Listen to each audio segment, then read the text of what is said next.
তো হ্যালো বন্ধুরা, আপনারা অনেকেই পিএম কিষানে টাকা পান। হঠাৎ দেখছেন যে ১-২ বছর ধরে অথবা ২-৩ মাস ধরে টাকা কিন্তু আর পিএম কিষানের অ্যাকাউন্টে ঢুকছে না। তো এর কারণ কি হতে পারে? অনেকে ধরুন নেটে চেকও করেছেন যে না আপনার ডিবিটি লিঙ্ক নেই, সে কারণে হয়তো পিএম কিষান ঢুকছে না। তার জন্য আপনি নতুন করে ব্যাংক অ্যাকাউন্ট খুলেছেন, ডিবিটি লিঙ্কের জন্য আবেদনও করেছেন অনলাইনে।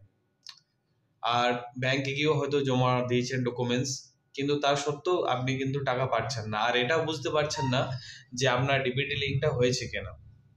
ধরুন আপনি জানেন সবাই যে অনলাইনে চেক করলে দেখা যায় পিএম কিষান ওয়েবসাইটে গিয়ে সেখানে তো ডিবিটি লিঙ্কের কোনো আপডেটও আসছে না।